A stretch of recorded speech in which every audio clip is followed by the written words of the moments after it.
Ralph neste 10 de novembro de 2020.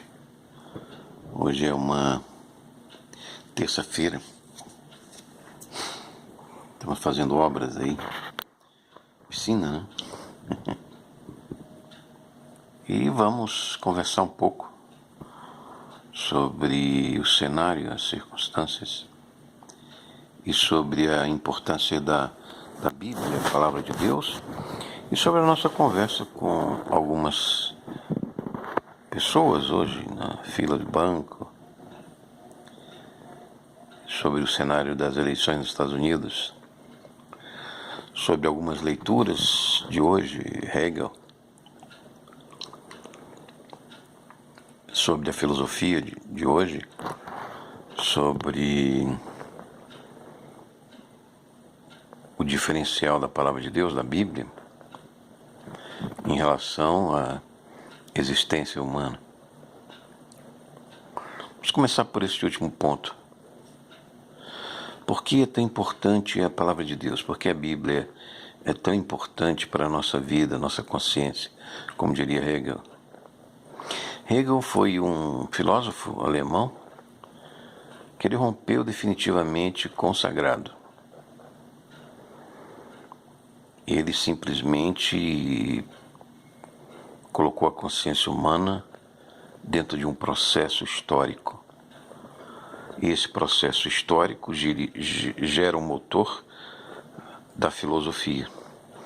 E a filosofia, ou seja, o racionalizar do homem, reflete a sua história e vai ampliando, pelo processo de tese, antítese e síntese, a consciência humana. E essa consciência humana sempre vai evoluindo, ou seja, a teoria da evolução do macaco de Newton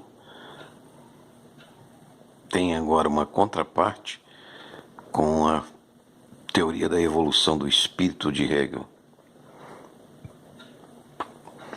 Se nós formos comparar isso com as escrituras, é um completo absurdo. Porque existe uma evolução na criação e na história e no homem, mas é uma evolução profética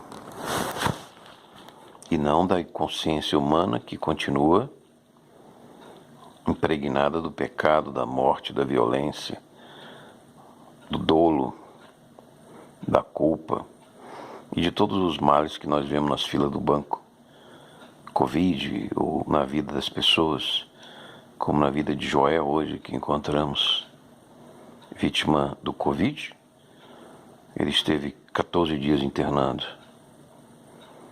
Seus olhos estavam tristes porque o seu rim foi atingido e não está funcionando bem. Também o seu olho. E nós sabemos pelo livro de Judy Mikovits,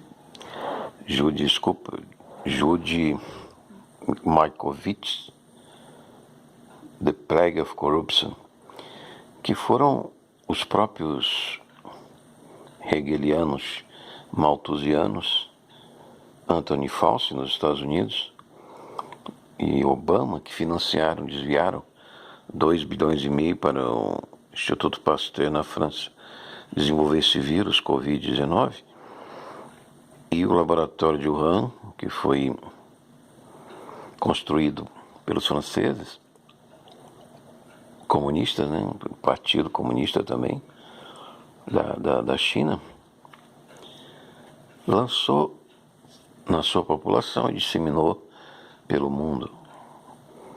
E o que vemos hoje é uma guerra civil ideológica, né? Modelo hegeliano da tese para se formar antítese, com antítese formar a síntese e talvez um chamado reset civilizatório, porque monetário, e a moeda está na essência da civilização atual. Nós vemos tudo isso passando muito rapidamente, fim dos tempos, alguns cristãos se deslocando para a periferia, até mesmo para o interior da Amazônia, das florestas, como índios, se dispersando da crise civilizatória que se avizinha. A eleição americana num conflito profundo, que poderá ser, se perder o Trump, a sua revisão, poderá ser o fim da liberdade no mundo. E o Partido Comunista e os chamados poderes globalistas europeus e asiáticos, então, juntos, substituirão com a sua Babilônia, Neobabilônia a Grande, substituirão os Estados Unidos, que tem sido o xerife, a polícia do mundo. Estamos aí no fim dos tempos. E o que a Escritura, porque a Escritura nesta época é tão importante para nós? Há um dado que muitos pregadores deixam passar. A Bíblia foi produzida, a Torá foi produzida por Moisés através da tradição oral. E, ao contrário do que dizem os cabalistas judaicos ortodoxos, não foi a Mishnah, nem o Talmud, que foram escritos pela tradição oral. Foi exatamente a Torá. Por isso o Senhor Jesus, nosso amigo e Senhor da graça e da misericórdia, chicoteava e espetava com a sua língua de espada a cara dos fariseus e dos saduceus, dizendo que eles desprezavam a Torá. E por que desprezavam a Torá? Porque a Torá é um oráculo, como diz o apóstolo Paulo, do Eterno, que transmitiu-a oralmente até Abraão.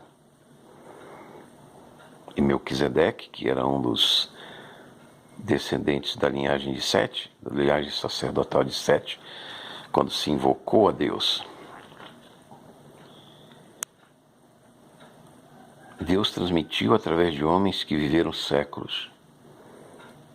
Matusalém, 900 anos. E ele transmitiu a Noé, e Noé transmitiu ao seu filho Sem. E essa linhagem veio até Melquisedeque. Passou para Abraão, Isaac e Jacó, de onde veio o herdeiro, a semente, Jesus Cristo de Nazaré, filho da Virgem e do Pai Celeste. Então você veja que a Torá é uma sabedoria de homens seculares. E não apenas um século, mas 6, 7, 8, 9 séculos de vida. Só não viveram 10 porque Deus tinha prometido, né? Como castigo, que no dia, ou seja, no milênio, o homem não passaria. Porque naquele dia ele teria que morrer para cumprir a palavra de Deus. Bom, essa foi uma reflexão sobre os nossos tempos, fim dos tempos. Se você quer aceitar essa Torá, esse Jesus, esse Evangelho eterno, confesse seus pecados e ofereça a sua vida, a sua alma a segui-lo. E você quer se reconciliar com Cristo Jesus, nosso irmão e Senhor na graça e na misericórdia, levante o Senhor o seu rosto e tenha misericórdia de ti, resplandeça o seu rosto e te dê o Shalom, em nome do Pai, do Filho e do Espírito Santo, agora e sempre, por toda a eternidade. Esse que os falou, Alf, Ministério e Igreja de Jesus.